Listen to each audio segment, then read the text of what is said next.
तो hello friends, welcome back to my channel. और friend, आज की वीडियो सीरीज से हम लोग स्टार्ट करने वाले हैं इंजीनियरिंग केमिस्ट्री के यूनिट नंबर 4 को।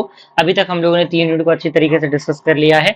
चौथे यूनिट को हम लोग स्टार्ट करने वाले हैं। बने रहिएगा हमारे प्लेलिस्ट के साथ और सारी चीजों को एग्जामिनेशन से पहले पहले बहुत अच्छी तरीके से कवर करने की कोशिश की जाएगी। आप बस बने रहिएगा। कोई परेशानी, कोई दिक्कत होती है, हमारा टेलीग्राम ग्रुप, हमारा इंस्टाग्राम, हमारा हर एक सोशल मीडिया का लिंक आपको हम प्रोवाइड कर रहे हैं। आप वहां से डायरेक्टली मुझसे कांटेक्ट करके चीजों का पता कर सकते हो। क्या ये स्टार्ट करते हैं। यूनिट नंबर 4 का नाम है पॉलीमर एंड पॉलीमराइजेशन। इसके अंदर लगभग मैंने सारी चीजों को 5 भागों में डिवाइड किया है, जिसमें आज की वीडियो सीरीज के अंदर हम लोग बेसिक इंट्रोडक्शन जानेंगे। पॉलीमराइजेशन क्या होता है, पॉलीमर क्या होते हैं, उसके बाद टाइप्स ऑफ पॉलीमराइजेशन जानेंगे। लेकिन मैं सोच रहा हूँ कि आज की वीडियो सीरीज के अंदर हम इंट्रोडक्शन और टाइप्स दोनों डिस्कस कर लेते हैं। ओके, तो आइए स्टार्ट करते हैं। बारी बारी से सारी चीजों को लिखते चलिएगा, नोट्स को बनाते रहिएगा। आइए स्टार्ट करते हैं। कह रहा है कि polymer is a Greek word means poly many and MERS repeating unit और पार्ट्स। कहने का मतलब क्या है कि पॉलीमर जो है एक ग्रीक वर्ड है जिसमें आपका पॉली का मतलब होता है बहुत सारे, मर्स का मतलब होता है रिपीटिंग यूनिट्स, यानी बहुत सारे रिपीटिंग यूनिट्स या पार्ट्स। क्लियर, समझ में आया। अब दूसरा पॉइंट कह रहा है कि polymer is a large molecule which is formed by repeated linking of small molecule. यानी जो पॉलीमर होता है वो लार्ज मॉलिक्यूल होता है जो क्या होते हैं, बहुत सारे रिपीटिंग मॉलिक्यूल स्मॉल मॉलिक्यूल के मिलने से बनते हैं। क्लियर। अब यहाँ पे पॉलीमर अगर हम पढ़ रहे हैं तो हमें ये जानना जरूरी है कि मोनोमर क्या होता है। तो जो आपके स्मॉल मॉलिक्यूल्स होते हैं जो कंबाइन करते हैं एक दूसरे को फॉर्म ऑफ पॉलीमर को, तो वही हमारा मोनोमर होते हैं। जैसे कि एग्जांपल आपका दिया है, मान लीजिए कि आपका एथीन है तो यहाँ पे आपका पॉलीथीन बन गया, तो ये आपके कॉम्बिनेशन हैं। क्लियर। इसी तरीके से इसको हम इस प्रकार से भी लिख सकते हैं, यहाँ पे फंक्शनल ग्रुप कुछ ऐड होगा। आप जिस तरीके से लिखा गया उस तरीके से हूबहू आपको लिखना है। अगर ऑर्गेनिक केमिस्ट्री आपने पढ़ा होगा तो वहां पे पॉलीमर एंड पॉलीमराइजेशन आपको केमिस्ट्री के अंदर पढ़ाया होगा क्लास 12 के अंदर, अगर आपने केमिस्ट्री लिया होगा तो, पीसीएम अगर आपका रहा होगा तो। अब यहाँ पे एक टर्म आता है कंडेंसेशन पॉलीमराइजेशन, यानी कंडेंसेशन पॉलीमराइजेशन क्या होता है। तो पॉइंट कह रहा है कि process by which polymer is formed with the loss of some small molecule from same और डिफरेंट मोनोमर। यानी प्रोसेस जिसके द्वारा जो पॉलीमर होते हैं वो बनते हैं और किसके द्वारा, अगर हम कुछ स्मॉल मॉलिक्यूल को लॉस कर देते हैं, जैसे H2O, HCl, NH3 हो गया, जिससे कि कुछ या विद डिफरेंट मोनोमर्स बनते हैं, वही आपका कंडेंसेशन, आपका जो है पॉलीमराइजेशन होता है। अब यहाँ पे टाइप्स को हम डिस्कस कर रहे हैं बेसिकली पॉलीमराइजेशन के, तो यहाँ पे उसका एग्जांपल आपके सामने दिया हुआ है। आप इस एग्जांपल को अच्छी तरीके से देखने की कोशिश कीजिएगा और लिखने की कोशिश कीजिएगा। ओके, अगला हमारा आता है कोपॉलीमराइजेशन। यहाँ पे कह रहा है कि process by which polymer is formed without loss of any material from the different monomer. यानी वैसा प्रोसेस जिसमें पॉलीमर फॉर्म्ड होते हैं बिना किसी लॉस के, बिना किसी मिनरल्स मटेरियल के लॉस के, डिफरेंट मोनोमर से। जैसे कि आपके सामने पूरा चैन यहाँ पे दिख रहा होगा, आप जिस तरीके से दिया गया उस तरीके से लिखिएगा, अच्छी तरीके से सजा के आपको लिखने की जरूरत है, ताकि नोट्स आपके पास रहेगा तो आप चीजों को अच्छी तरीके से रिवाइज कर सकते हैं। अब यहाँ पे एक टर्म आता है डिग्री ऑफ पॉलीमराइजेशन, यानी पॉलीमराइजेशन का डिग्री क्या होता है। तो यहाँ पे कह रहा है कि number of repeating units in a polymer, यानी डिग्री वो होता है जो नंबर ऑफ रिपीटिंग यूनिट्स होते हैं पॉलीमर के अंदर, वही होता है। अब यहाँ पे सबसे पहले हाई पॉलीमर आता है, दूसरा आपका ओलिगो पॉलीमर आता है। तो हाई पॉलीमर में क्या होता है, if repeating units are high, अगर आपका रिपीटिंग यूनिट्स हाई है तो उसका पॉलीमर हाई होगा। और ओलिगो की बात करें तो if number of repeating units are low तो वो आपका ओलिगो पॉलीमर कहलाएगा। अब यहाँ पे टाइप ऑफ पॉलीमराइजेशन की हम बात करें तो कितने टाइप्स के पॉलीमराइजेशन होते हैं, तो पॉइंट कह रहा है कि it is a process by which simple molecule join together to form very large molecule. यानी ये एक प्रकार का प्रोसेस होता है जिसके द्वारा सिंपल मॉलिक्यूल जो होते हैं वो जुड़ते हैं एक दूसरे के साथ और काफी बड़े मॉलिक्यूल के को क्या करते हैं, बनाते हैं। अब यहाँ पे पॉइंट कह रहा है कि polymerisation can be classified into 3 types, यानी जो पॉलीमराइजेशन है उनको 3 टाइप्स में क्लासिफाई किया जाता है। सबसे पहले आपका आता है एडिशन पॉलीमराइजेशन, जिसमें कह रहा है कि process by which polymer is formed without loss of material and product is extract exact multiple of monomer. यानी प्रोसेस जिसके द्वारा पॉलीमर बनता है बिना किसी लॉस ऑफ मटेरियल के या फिर प्रोडक्ट के, जो एग्जैक्ट मल्टीपल होते हैं मोनोमर के। ओके, यानी टाइप्स उनका सेम होना चाहिए। जैसे कि आप यहाँ पे देखिए NHCH2 and double bond and CH, यहाँ पे क्लोरीन जुड़ा हुआ है, तो ये आप देख सकते हैं टाइप वही है। एग्जाम्पल आपके सामने बाकायदा बहुत अच्छी तरीके से लिख के बताया गया है। तो पहला तो हमारा ये हो गया।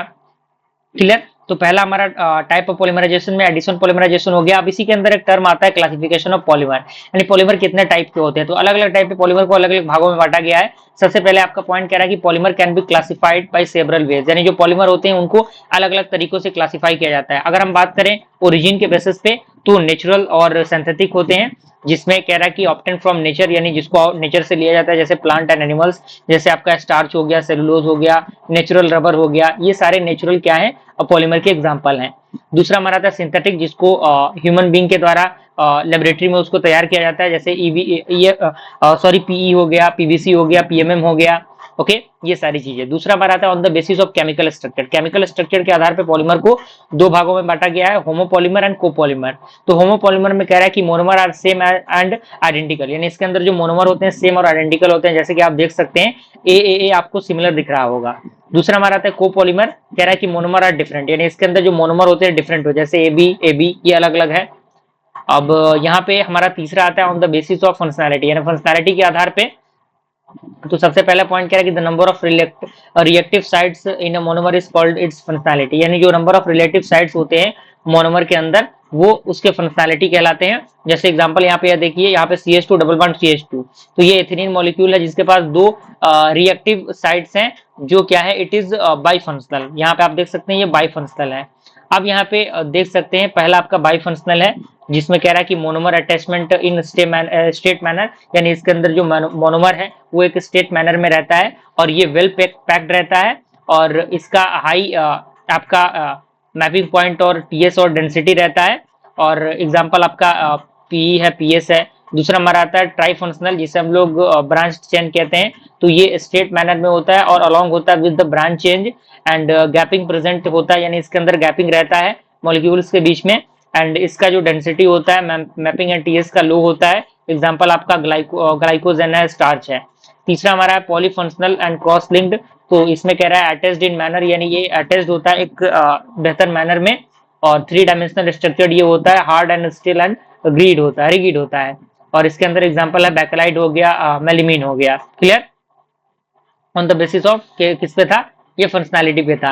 अब मोड ऑफ सिंथेसिस की हम बात करें, सिंथेसिस के आधार पे क्या है, तो सबसे पहले एडिशन पॉलीमर आता है। तो इसमें कह रहा है कि पॉलीमर ऑब्टेन्ड फ्रॉम एडिशन और पॉलीमराइजेशन प्रोसेस, यानी जो पॉलीमर ऑब्टेन्ड होते हैं किसके द्वारा ऑब्टेन्ड होते हैं, एडिशन पॉलीमराइजेशन प्रोसेस के द्वारा ऑब्टेन्ड होते हैं। जैसे दूसरा पॉइंट कह रहा है कि empirical formula is same as the monomer and identical, यानी इसके अंदर इंपेरिकल फॉर्मूला जो होता है वो सेम होता है मोनोमर और आइडेंटिकल के अकॉर्डिंग। एंड यहाँ पे एलिमिनेशन नहीं होता किसी भी स्मॉल मॉलिक्यूल का, जैसे पीई हो गया, पीएस हो गया, पीबीसी हो गया, पीएमएम हो गया। दूसरा हमारा था कंडेंसेशन पॉलीमर। यहाँ पे कह रहा है कि polymers obtained from condensation polymerisation process, यानी जो पॉलीमर ऑब्टेन्ड होते हैं कंडेंसेशन पॉलीमराइजेशन प्रोसेस के अकॉर्डिंग वो कंडेंसेशन पॉलीमर होते हैं। एंड दूसरा हमारा पॉइंट है कि empirical formula is not identical as monomer are different, यानी इसके अंदर जो मोनोमर्स होते हैं वो डिफरेंट होते हैं, सेम नहीं होते।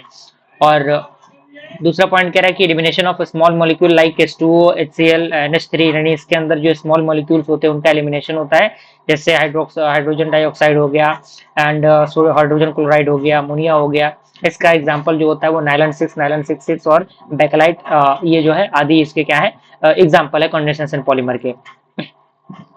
अब यहाँ पे आता है ऑन द बेसिस ऑफ टेस्टिसिटी, यानी टेस्टिसिटी के आधार पे। तो कह रहा है कि the orientation of monomer unit in a polymer take place in an ordering और orderly manner with respect to main chain, यानी जो ओरिएंटेशन होता है मोनोमर यूनिट का उस पॉलीमर के अंदर वो टेक प्लेस करता है ऑर्डरिंग को और डिसऑर्डरली मैनर्स को, किसके द्वारा, चेन के रिस्पेक्ट के अकॉर्डिंग। और this difference in configuration is known as tacticity, यानी ये जो आपका जो डिफरेंस होता है कॉन्फ़िगरेशन के अंदर वो क्या कहलाता है, टेक्टिसिटी कहलाता है। अब यहाँ पे ए पॉइंट आपका आता है आइसोटैक्टिक।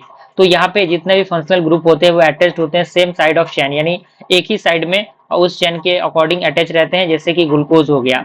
दूसरा हमारा आता है आपका अटैक्टिक जो हो गया, जिसमें अटैचमेंट होता है फंक्शनल ग्रुप का, और वो एक रैंडम मैनर में होता है, जैसे आपका पॉली प्रोपिलीन हो गया। और तीसरा हमारा आता है साइंडोटैटिक, जिसमें जो अरेंजमेंट होता है, एग्रीमेंट होता है, अरेंजमेंट होता है फंक्शनल ग्रुप का, वो एक अल्टरनेट मैनर में होता है, जैसे गुट्टा पर्चा हो गया। ये आपके क्या है एग्जाम्पल हैं। क्लियर? तो यहाँ पे छठा हमारा आता है on the basis of intermolecular forces, यानी इंटरमोलिकुलर फोर्सेस पे क्या क्या होते हैं। तो सबसे पहले इलास्टोमर आता है। इसका जो इलास्टिसिटी होता है हाई होता है एंड पुअर टेंसाइल स्ट्रेंथ होता है और वीक फोर्स होता है इसका। And reason it's functional shape, original shape and size after removing stress, यानी जब हम रिमूव करेंगे तो उसका जो साइज है रिसाइज होगा ओरिजिनल शेप के अकॉर्डिंग। दूसरा हमारा आएगा फाइबर, तो लो इलास्टिसिटी होगा, हाई टेंसाइल स्ट्रेंथ होगा और हाई फोर्स होगा, और लॉन्ग थिन थ्रेड होगा, थ्रेड लाइट स्ट्रक्चर्ड होगा एंड दे कैन वर्सन, ये वर्सन हो सकता है। तीसरा हमारा क्या आता है, थर्मोप्लास्टिक आता है। तो इसमें आपका low elasticity, high tensile strength, high forces इसके अंदर होते हैं और ये बिकम सॉफ्ट ऑन हीटिंग, यानी हीट पे काफी soft, and hard on cooling, और कूलिंग पे काफी हार्ड बन जाता है। क्लियर। अब यहाँ पे कोई परेशानी आपको नहीं होनी चाहिए, यहाँ तक मुझे उम्मीद है। ओके। तो फ्रेंड अगले वीडियो के अंदर फ्रेंड अगले हम लोग टॉपिक डिस्कस करेंगे, बस बने रहिएगा हमारे साथ। मिलते हैं अगले वीडियो में, तब तक के लिए थैंक यू।